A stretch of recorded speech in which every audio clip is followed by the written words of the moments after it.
બરોબર. તારે આમ કહેવાનું મને.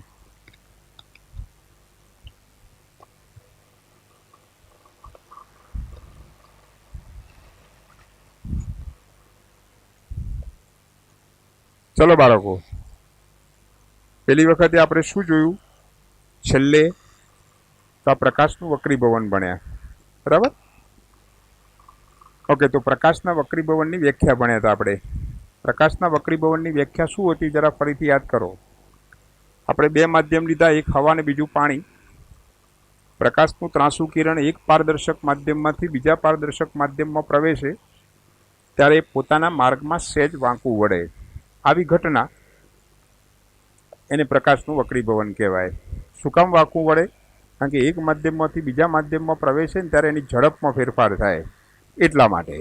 બરાબર. હવે આપણે શું કરવું છે? તો વક્રીભવનના ઉદાહરણોની ચર્ચા કરવી છે. ઉદાહરણો પણ તમને બધા યાદ છે.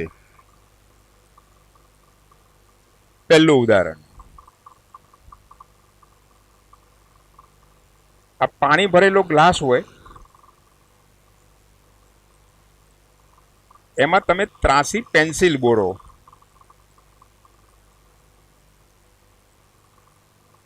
પેન્સિલ તો શું થશે બેટા? તો પેન્સિલ છે ને આ બે માધ્યમોને જુદી પાડતી સપાટી આગળ, અહીં પાણીની સપાટી આગળ તમને આમ સેજ તૂટેલી હોય એવું જોવાય, આવી જોવા મળશે.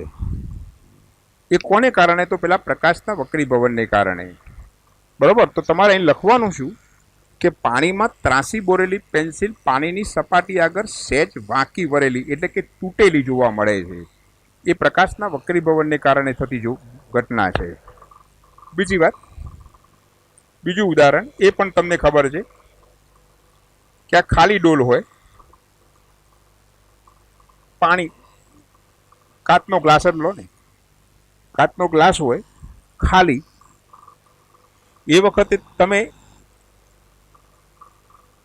અને એ ખાલી ગ્લાસમાં તમે 5 રૂપિયાનો સિક્કો નાખો અને ઉપરથી જોશો તો ધારો કે તમે આટલે આંખ રાખીને જોવો છો તો એ જોઈ શકાય છે. બરોબર. હવે તમારે શું કરવાનું? એ 5નો સિક્કો એ ગ્લાસમાં નાખેલો જ છે, બરોબર, અને એમાં તમારે પાણી ઉમેરવાનું. પાણી ઉમેરશો ને તો આ જે રૂપિયાનો સિક્કો તમને છેક તળિયે દેખાતો હતો એની જગ્યાએ સેજ તમને ઉપર દેખાશે, અહીં દેખાશે, અહીં દેખાશે. બરોબર. એનો મતલબ શું થયો કે પાણી ભરેલા ગ્લાસમાં તમે જે 5 રૂપિયાનો સિક્કો મૂકો છો એ સિક્કો છે ને એ સહેજ ઉપર દેખાય છે. બરાબર. એ પણ આ પ્રકાશના વક્રીભવનને કારણે થતી ઘટના છે. બીજી વાત, સ્વિમિંગ પુલનું તળિયું છે ને બેટા, એ સ્વિમિંગ પુલમાં શું હોય કે સ્વિમિંગ પુલનું જે તળિયું હોય ને એ વક્રીભવનને કારણે જેટલું ઊંડું હોય ને એના કરતાં ઓછું ઊંડું દેખાય. બરાબર. વાસ્તવમાં આપણને અંદર ઉતરીએ ને પછી ખબર પડે કે ઓ આ તો બહુ ઊંડું પાણીમાં ઉતરી ગયા. એટલે હંમેશા સ્વિમિંગ પુલમાં અથવા તો બીજા કોઈ અજાણ્યા જળાશયમાં, બરોબર, બહુ સરળતાથી પ્રવેશવું નહીં. કેમ? કારણ કે વક્રીભવનને કારણે એનું જે તળિયું છે ને એ મૂળભૂત ઊંડાઈ કરતાં સહેજ ઉપર દેખાય આપણને. એટલા માટે આપણે અજાણ્યા જળાશયમાં બહુ જ સરળતાથી પ્રવેશવું નહીં. બીજી વાત, ચોથું ઉદાહરણ, તમે કાચનો ગ્લાસ લો અને કાચના ગ્લાસમાં તમે લીંબુ નાખો અને તમે સાઈડથી જુઓ તો લીંબુ છે ને એ લીંબુનું કદ છે ને એ જેટલું હોય ને એના કરતાં મોટું દેખાય. એ પણ એક વક્રીભવનને કારણે થતી ઘટના છે. હવે પ્રશ્ન તમને શું પૂછે કે ભાઈ પ્રકાશનું વક્રીભવન એટલે શું અને તેના ઉદાહરણ આપો. તો ઉદાહરણ આવા અનેક તમે આપી શકો. બરાબર.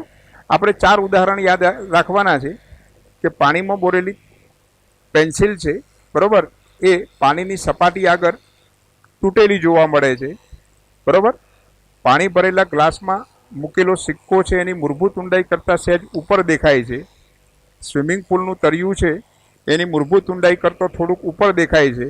ચોથી વાત, કાચના ગ્લાસમાં લીંબુ મૂકવામાં આવે તો એના મૂળભૂત કદ કરતાં એ લીંબુ થોડુંક કદમાં મોટું દેખાય છે. આ બધી ઘટનાઓ કોને કારણે છે? તો પ્રકાશના વક્રીભવનને કારણે. હવે તમને કારણ પૂછે. શું કારણ પૂછે?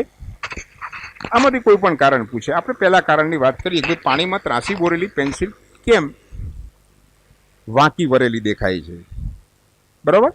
તો અથવા તૂટેલી કેમ દેખાય છે? તો બહુ સિમ્પલ વસ્તુ બેટા, કે અહીં તમે જુઓ બેટા કે પાણીમાં આ પાણીની સપાટીની ઉપરનો ભાગ છે ને એ હવામાં છે અને અંદર ડૂબાડેલો ભાગ પાણીમાં છે.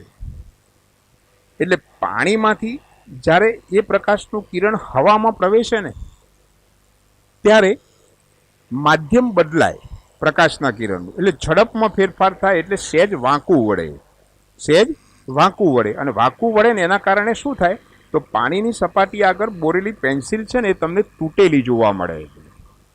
આમ તો મૂળભૂત કારણ એનું એક જ ખબર પડી કે પાણીમાં બોરેલો જે પેન્સિલનો ભાગ છે એમાંથી આવતું પ્રકાશનું કિરણ એ પાણીમાંથી હવામાં પ્રવેશે છે, અને પાણીમાંથી હવામાં પ્રવેશે એટલે એની ઝડપમાં ફેરફાર થાય, તેથી વાંકી વળે છે, પ્રકાશનું કિરણ વાંકું વળે, જેને કારણે પાણીની સપાટી આગળ પેન્સિલ છે ને એ આપણને તૂટેલી હોય એવું જોવા મળે, બરાબર?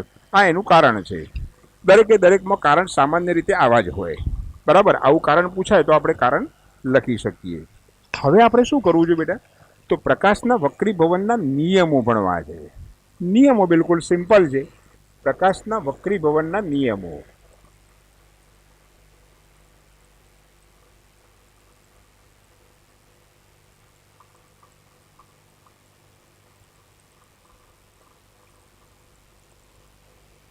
નિયમો સિમ્પલ છે. જો બેટા, આ કયું કિરણ? તો આપાત કિરણ.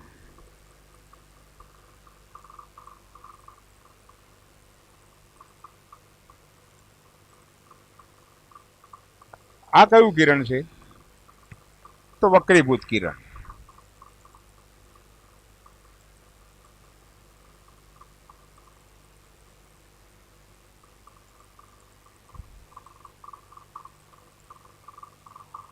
આ બે માધ્યમોને જુદી પાડતી સપાટી પર દોરેલો લંબ છે.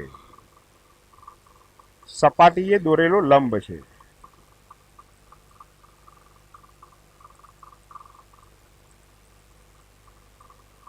આ જે છે એ આપાત કોણ છે. આપાત કોણને આપણે સ્મોલ આઈ વડે દર્શાવીશું. આ જે છે ને એ વક્રીભૂત કોણ છે. આ કયો કોણ છે બેટા? તો આપાત કોણ. આ કયો કોણ છે? તો વક્રીભૂત કોણ.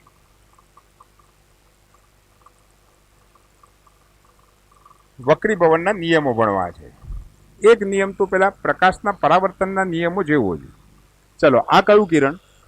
તો આપાત કિરણ. આ કયું કિરણ? તો વક્રીભૂત કિરણ. અને આ કયું છે? તો સપાટીએ દોરેલો લંબ. ત્રણેય એક જ સમતલમાં હોય. ફરી વાર, આપાત કિરણ, વક્રીભૂત કિરણ અને બે માધ્યમોને જુદી પાડતી સપાટીએ દોરેલો લંબ, ત્રણેય એક જ સમતલમાં હોય.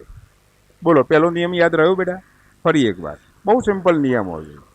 આપાત કિરણ, વક્રીભૂત કિરણ અને બંને માધ્યમોને જુદી પાડતી સપાટીએ દોરેલો લંબ, ત્રણેય એક જ સમતલમાં હોય. ત્રણેય એક જ સમતલમાં હોય, બરોબર? આ પહેલો નિયમ.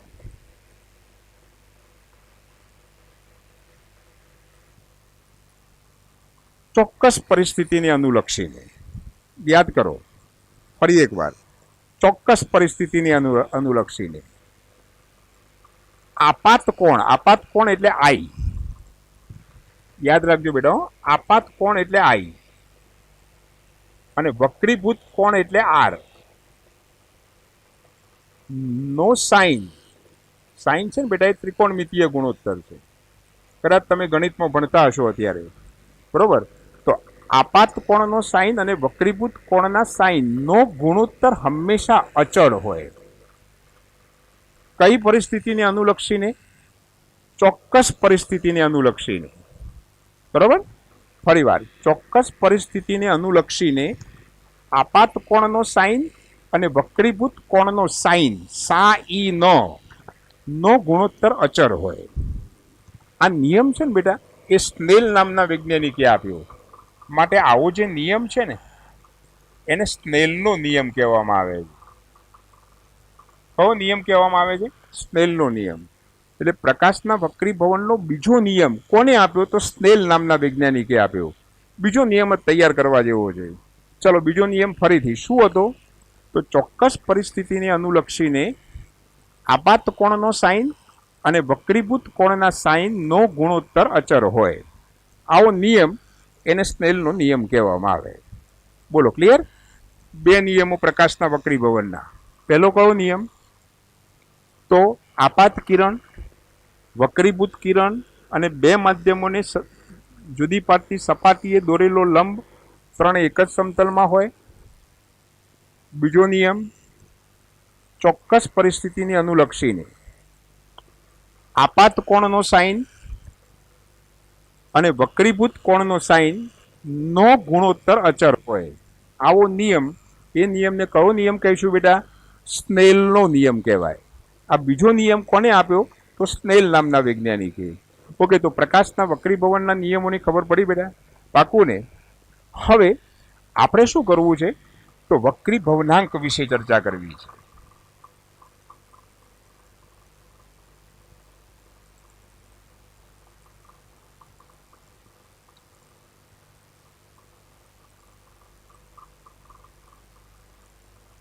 સૌથી પહેલા તો વક્રીભવનાંક એ શું છે?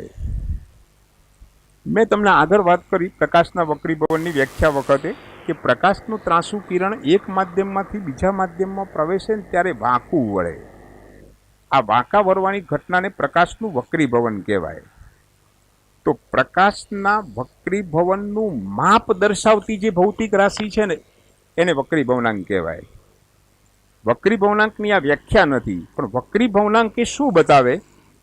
તો પ્રકાશના વક્રીભવનનું મૂલ્ય બતાવે.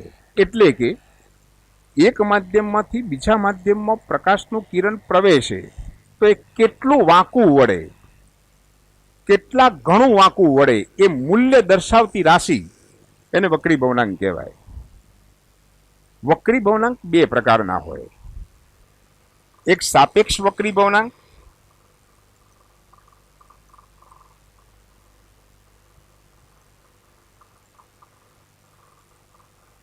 અને બીજો નિરપેક્ષ વક્રીભવનાંક. અત્યારે આપણે સાપેક્ષ વક્રીભવનાંકની ચર્ચા કરવી છે. સાપેક્ષ વક્રીભવનાંક કહેવાય કોને? એના માટે પેલી ઉપરની આપણે આકૃતિ દોરીશું. દાખલા તરીકે અહીં હવા છે અને અહીં કાચ છે, એમ સમજી લો ને. પાણીની જગ્યાએ આપણે કાચ લઈએ. આ હવા છે ને એને આપણે માધ્યમ એક કહીશું. માં એક લખવાનું ટૂંકમાં. અને કાચ છે ને એને માધ્યમ બે કહીશું. બરાબર? આ પ્રકાશનું ત્રાંસુ કિરણ આપણે પ્રવેશ કરાવી.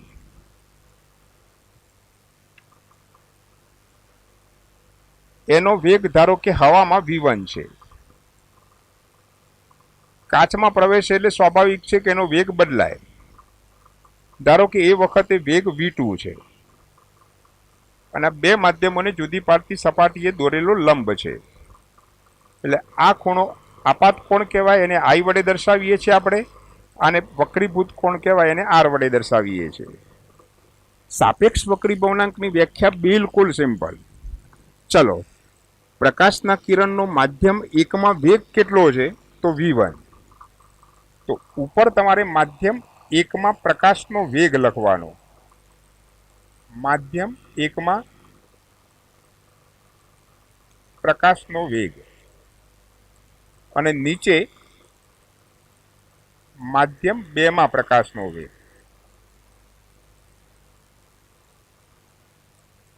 બરાબર? તો આ એની વ્યાખ્યા પણ થયું અને એને સૂત્ર પણ થયું. સાપેક્ષ વક્રીભવનાંક બરોબર સમજી લેજો બેટા. સાપેક્ષ વક્રીભવનાંકની વ્યાખ્યા લખવી હોય તો બિલકુલ સિમ્પલ. બાજુમાં તમારે આકૃતિ દોરવાની. બરોબર? અને લખવાનું કે માધ્યમ એકમાં પ્રકાશનો વેગ અને માધ્યમ બેમાં પ્રકાશના વેગના ગુણોત્તરને માધ્યમ એકની સાપેક્ષે બેનો વક્રીભવનાંક કહેવાય. આ ખાસ ધ્યાન રાખજો બેટા. ફરી એકવાર, માધ્યમ એકમાં પ્રકાશનો વેગ અને માધ્યમ બેમાં પ્રકાશનો વેગ ના ગુણોત્તરને માધ્યમ એકની સાપેક્ષે બેનો વક્રી ભવનાંક કહેવાય. હવે માધ્યમ એકની સાપેક્ષે બેનો વક્રી ભવનાંક એને સંકેતમાં બતાવવો ને તો આ રીતે બતાવાય. આમ એન નહીં લખવાનું, પણ એનનું પાંખું મોટું લખવાનું. યાદ રાખો બેટા, આ એન નથી, આ જે છે ને એ ગ્રીક મૂળાક્ષર ઈટા છે. આને શું વંચાય? ઈટા વંચાય. બરોબર. ફરી એકવાર બરોબર યાદ રાખજો બેટા. હો, સાપેક્ષ વક્રી ભવનાંકની વ્યાખ્યા: માધ્યમ એકમાં પ્રકાશનો વેગ અને માધ્યમ બેમાં પ્રકાશના વેગના ગુણોત્તરને માધ્યમ એકની સાપેક્ષે બેનો વક્રી ભવનાંક કહેવાય. એને દર્શાવવું હોય ને તો આ રીતે દર્શાવાય. ઈટા 2 1 વડે દર્શાવાય. ઈટા 2 1 નો અર્થ શું? માધ્યમ એકની સાપેક્ષે બેનો વક્રી ભવનાંક. ક્લિયર? અને ઈટા 21 એવું નહીં વાંચવાનું. શું વાંચવાનું? ઈટા 2 1 વાંચવાનું. તો માધ્યમ એકની સાપેક્ષે બેનો વક્રી ભવનાંક એને ઈટા 2 1 વડે દર્શાવાય. ચલો, તો શું સૂત્ર મળે? તો આપણે ઉપર જોવાનું કે માધ્યમ એકમાં પ્રકાશનો વેગ કેટલો લીધો છે? v1. તો અહીં આપણે v1 લેવાનું. અને માધ્યમ બેમાં પ્રકાશનો વેગ કેટલો લીધો છે? તો v2 લીધો છે. બોલો, ક્લિયર? તો સાપેક્ષ વક્રી ભવનાંકની ખબર પડી. સાપેક્ષ વક્રી ભવનાંકની પહેલા વ્યાખ્યા લખવાની. શું વ્યાખ્યા લખવાની? તો માધ્યમ એકમાં પ્રકાશનો વેગ અને માધ્યમ બેમાં પ્રકાશના વેગના ગુણોત્તરને માધ્યમ એકની સાપેક્ષે બેનો વક્રી ભવનાંક કહેવાય, જેને ઈટા 2 1 વડે દર્શાવાય. પછી સૂત્ર લખવાનું. માટે સાપેક્ષ વક્રી ભવનાંક બરાબર માધ્યમ એકમાં પ્રકાશનો વેગ નીચે માધ્યમ બેમાં પ્રકાશનો વેગ, માટે ઈટા 2 1 બરાબર v1/v2. ચલો, ખબર પડી બેટા? ઈટા 2 1 નો અર્થ ખબર પડી? માધ્યમ એકની સાપેક્ષે બેનો વક્રી ભવનાંક છે. બરાબર. હવે આ સૂત્ર પરથી જો તમારે ઈટા 1 2 લખવું હોય તો આને શું કહેવાય?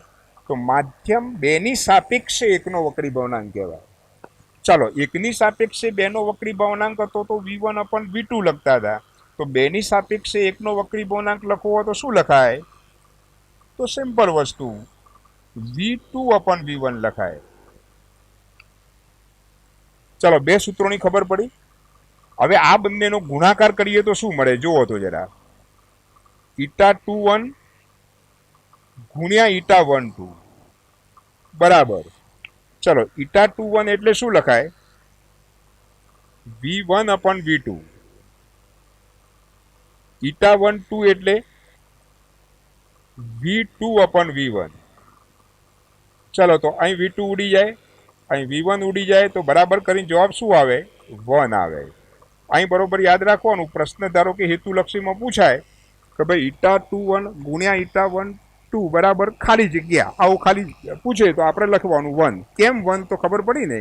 ઈટા 2 1 એટલે v1/v2, ઈટા 1 2 એટલે v2/v1. આ બંનેનો ગુણાકાર કરશો તો આ બંને v1 v1 v2 v2 ઉડી જાય એટલે જવાબ 1 મળે. ઓકે, તો સાપેક્ષ વક્રી ભવનાંકની ખબર પડી. પહેલી વ્યાખ્યા લખવાની, પછી આ સૂત્ર લખવાનું, આ સૂત્ર લખવાનું. બરોબર. આ સૂત્ર નહીં લખો તો ચાલશે. આ તો સમજૂતી માટેનું સૂત્ર છે. પણ સાપેક્ષ વક્રી ભવનાંક સમજાવો એવું પૂછે તો આકૃતિ ખાસ દોરવાની. પહેલી વ્યાખ્યા, પછી આ શબ્દોમાં સૂત્ર, પછી સાંકેતિક ભાષામાં સૂત્ર લખીને વાત પૂરી કરવાની. ઓકે, ચલો, તો કયા વક્રી ભવનાંકની વાત કરી આપણે? તો સાપેક્ષ વક્રી ભવનાંકની વાત કરી. હવે આપણે કોની વાત કરીશું? તો નિરપેક્ષ વક્રી ભવનાંકની વાત કરવાની છે.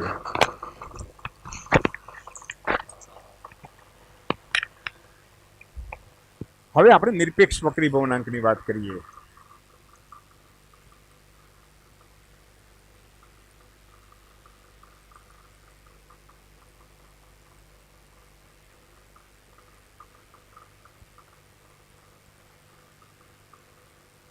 નિરપેક્ષ વક્રી ભવનાંકની વાત કરવાની છે હવે આપણે.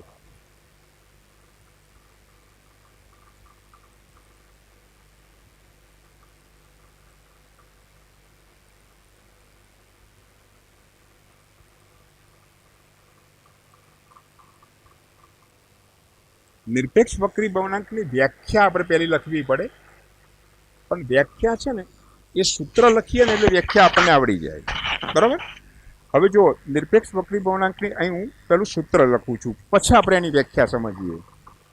અહીં જુઓ બેટા, સૂત્ર બહુ સિમ્પલ સૂત્ર છે. ઉપર શૂન્ય અવકાશ લખવાનો,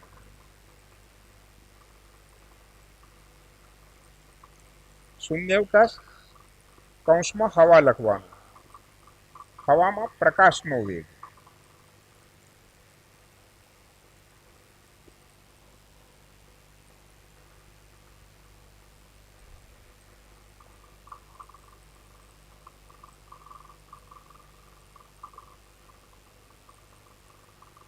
અને અહીં માધ્યમમાં પ્રકાશનો વેગ.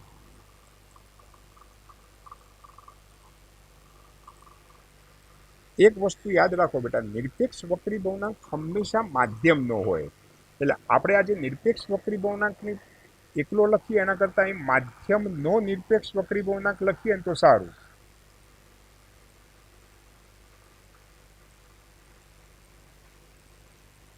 બરાબર.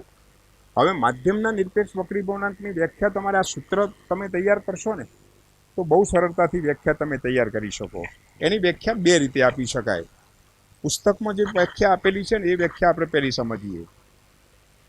શૂન્યાવકાશની સાપેક્ષે આપેલ માધ્યમમાં પ્રકાશના વેગને તે માધ્યમનો નિરપેક્ષ વક્રી ભવનાંક કહેવાય. ફરીવાર વ્યાખ્યા ખબર પડી બેટા? શૂન્યાવકાશની સાપેક્ષે આપેલ માધ્યમમાં પ્રકાશના વેગને તે માધ્યમનો નિરપેક્ષ વક્રી ભવનાંક કહેવાય. બરોબર યાદ રાખો બેટા. ફરી એકવાર, શૂન્યાવકાશની સાપેક્ષે આપેલ માધ્યમમાં પ્રકાશનો વેગ ને તે માધ્યમનો નિરપેક્ષ વક્રી ભવનાંક કહેવાય. આ પુસ્તક મુજબની વ્યાખ્યા.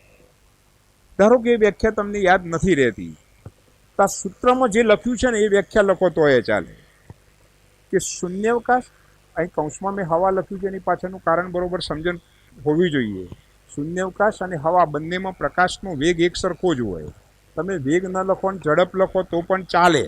બરોબર. તો શૂન્યાવકાશમાં પ્રકાશનો વેગ અને આપેલ માધ્યમમાં પ્રકાશના વેગના ગુણોત્તરને તે માધ્યમનો નિરપેક્ષ વક્રી ભવનાંક કહેવાય. નિરપેક્ષ વક્રી ભવનાંકની આ જે બીજી વ્યાખ્યા છે ને એવી લખો તો પણ ચાલે. બરોબર. ટેક્સ્ટબુકમાં કઈ વ્યાખ્યા છે કે આપણે જે પહેલી બોલ્યા એ વ્યાખ્યા છે કે શૂન્યાવકાશની સાપેક્ષે માધ્યમમાં પ્રકાશના વેગને તે માધ્યમનો નિરપેક્ષ વક્રી ભવનાંક કહેવાય. બીજી વ્યાખ્યા શું છે? તો શૂન્યાવકાશમાં પ્રકાશનો વેગ અને આપેલ માધ્યમમાં પ્રકાશના વેગના ગુણોત્તરને તે માધ્યમનો નિરપેક્ષ વક્રી ભવનાંક કહેવાય. માધ્યમના નિરપેક્ષ વક્રી ભવનાંકને સંકેતમાં ઈટા વડે દર્શાવાય. યાદ કરો પાછો, ઈટા વડે દર્શાવાય. શૂન્યાવકાશમાં પ્રકાશનો વેગ છે ને એને સી વડે દર્શાવાય અને માધ્યમમાં પ્રકાશનો વેગ છે ને એને વી વડે દર્શાવાય. તો નિરપેક્ષ વક્રી ભવનાંક છે ને એનું સૂત્ર આ છે. આને તમારે દર્શાવવું હોય ને તો અહીં એમ લખવાનો અને અહીં વી એમ લખવાનો. એમ એટલે શું? એમ એટલે માધ્યમ, મીડિયમ કહેવાય એને. બરોબર. મીડિયન કહેવાય. મીડિયન એટલે માધ્યમ. બરોબર. તો આ માધ્યમનો નિરપેક્ષ વક્રી ભવનાંક કોને કહેવાય? સી એટલે શૂન્યાવકાશમાં પ્રકાશનો વેગ અને વી એમ એટલે માધ્યમમાં પ્રકાશનો વેગ નો ગુણોત્તર, એને માધ્યમનો નિરપેક્ષ વક્રી ભવનાંક કહેવાય. હવે થોડાક ઉદાહરણથી સમજો. દાખલા તરીકે પ્રકાશનું એક કિરણ, યાદ રાખજો બેટા, હવામાંથી પાણીમાં પ્રવેશે. ચલો, ઉપર તો હવા છે એટલે ઉપર હવામાં પ્રકાશનો વેગ તો ફિક્સ. અહીં માધ્યમ તરીકે હવામાંથી શામાં પ્રવેશે છે? તો પાણીમાં. તો નીચે શું લખવાનું માધ્યમની જગ્યાએ? તો પાણીમાં પ્રકાશનો વેગ. ચલો, અહીં શું લખતા હતા? જ્યારે માધ્યમ લખ્યું ત્યારે માધ્યમનો નિરપેક્ષ વક્રી ભવનાંક લખતા હતા. હવે હવામાંથી પાણીમાં પ્રવેશે છે તો માધ્યમની જગ્યાએ શું લખવાનું છે? પાણી. તો અહીં આપણે શું લખવાનું? પાણીનો નિરપેક્ષ વક્રી ભવનાંક. ટૂંકમાં તમારે યાદ રાખવાનું, હવામાંથી જે માધ્યમમાં પ્રવેશે ને એ માધ્યમનો નિરપેક્ષ વક્રી ભવનાંક મળે. એટલે કે હવામાંથી પાણીમાં પ્રવેશે તો પાણીનો નિરપેક્ષ વક્રી ભવનાંક મળે. ધારો કે હવામાંથી કાચમાં પ્રવેશે છે તો કાચનો, અહીં કાચનો માં પ્રકાશનો વેગ લખવાનો, મળે કોનો નિરપેક્ષ વક્રી ભવનાંક? કાચનો. હવામાંથી ગ્લિસરીનમાં પ્રવેશે તો ગ્લિસરીનનો વક્રી ભવનાંક મળે. હવામાંથી હીરામાં પ્રવેશે તો હીરાનો વક્રી ભવનાંક મળે, નિરપેક્ષ વક્રી ભવનાંક. ખબર પડી બેટા? ટૂંકમાં હવામાંથી જે માધ્યમમાં પ્રવેશે ને એ માધ્યમનો નિરપેક્ષ વક્રી ભવનાંક મળે. બરોબર? હવે આપણે એક ઉદાહરણ લઈએ. દાખલા તરીકે પ્રકાશ હવામાંથી કાચમાં પ્રવેશે છે.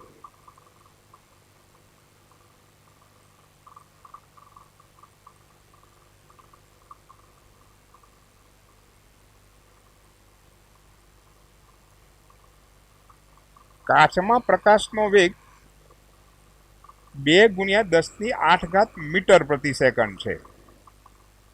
હવે તમને ખબર પડી જવી જોઈએ કે આમાં તમને શું શોધવાનું પૂછે. અહીં તમારે જોવાનું કે હવામાંથી શામાં પ્રવેશે છે? તો કાચમાં પ્રવેશે. બરોબર? હવે હવામાંથી કાચમાં પ્રવેશે તો વક્રી ભવનાંક કોનો મળે? તો કાચનો જ વક્રી ભવનાંક મળે. તો પ્રશ્ન શું પૂછે કે ભાઈ હવામાંથી કાચમાં પ્રવેશે છે, કાચમાં પ્રકાશનો વેગ તમને ઓલરેડી આપી દીધેલો હશે, 2 × 10⁸ મીટર પ્રતિ સેકન્ડ છે. તો કાચનો નિરપેક્ષ વક્રી ભવનાંક શોધો.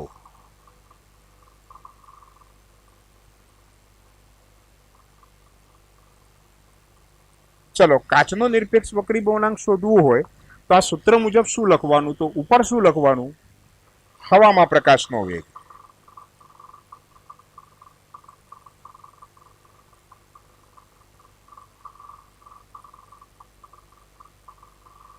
નીચે કાચમાં પ્રકાશનો વેગ.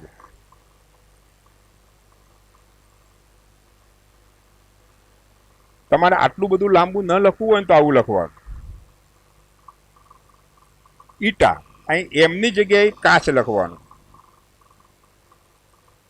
ઉપર તો સીટ લખવાનું અને નીચે વી કાચ લખવાનું.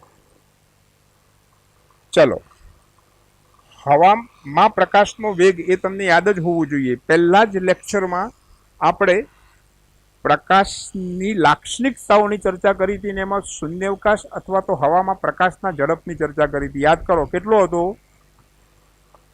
આટલો હતો. યાદ કરો, 3 × 10⁸ મીટર પ્રતિ સેકન્ડ. અને કાચમાં પ્રકાશનો વેગ ઓલરેડી તમને આપી દીધેલો છે. કેટલો? 2 × 10⁸ મીટર પ્રતિ સેકન્ડ. આ બધું ઉડી જાય. 3/2 એટલે 1.5 થાય. શું થાય? 1.5. બરોબર? તો કાચનો વક્રી ભવનાંક કેટલો મળ્યો? તો 1.5 મળ્યો. ખબર પડે જ બેટા? તમને પરીક્ષામાં એવું પૂછે કે ભાઈ નિરપેક્ષ વક્રી ભવનાંક ઉદાહરણથી સમજાવો, તો આ ઉદાહરણ આપવાનું. બરાબર? ઉદાહરણ કયું આપવાનું? તો આ ઉદાહરણ. ફરી એકવાર, માધ્યમનો નિરપેક્ષ વક્રી ભવનાંક કોને કહેવાય? 2 વ્યાખ્યાઓ છે. બરાબર? આમ તો ટેક્સ્ટબુક મુજબની જ વ્યાખ્યા આપણે તૈયાર કરવી પડે, પણ તમે સીધી વ્યાખ્યા લખશો તો એ ચાલશે. આપણે બંને વ્યાખ્યાઓ ફરીથી એકવાર, કે શૂન્યાવકાશની સાપેક્ષે માધ્યમમાં પ્રકાશના વેગને તે માધ્યમનો નિરપેક્ષ વક્રી ભવનાંક કહેવાય. બરાબર?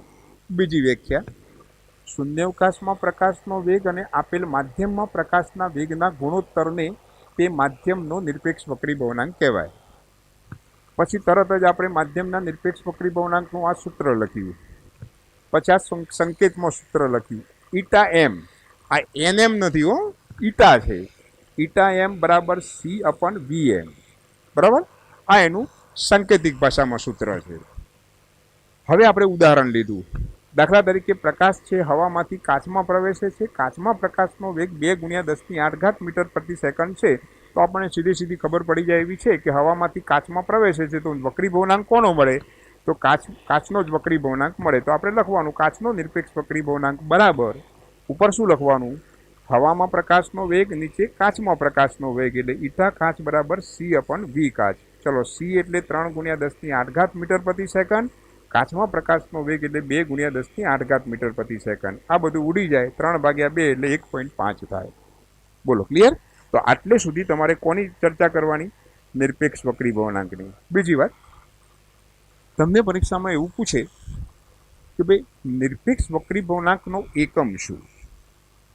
બરાબર, તો અહીં એકમ આપણે એકમ બાજુમાં કશો લખ્યો નહીં, મીટર પ્રતિ સેકન્ડ કે એવો બીજો કોઈ પણ પ્રકારનો એકમ ન લખ્યો, માત્ર 1.5 જ લખ્યો. એની પાછળનું કારણ શું છે કે વક્રી ભવનાંક છે ને એ બે વેગનો ગુણોત્તર છે, એટલે ઉપર વેગનો એકમ અને નીચે વેગનો એકમ ઉડી જાય, એટલે 1.5 પછી કોઈ એકમ ના આવે, એટલે કે માધ્યમનો નિરપેક્ષ વક્રી ભવનાંક છે ને એને એકમ ન હોય. એનો મતલબ કે તે એકમ રહિત ભૌતિક રાશિ છે.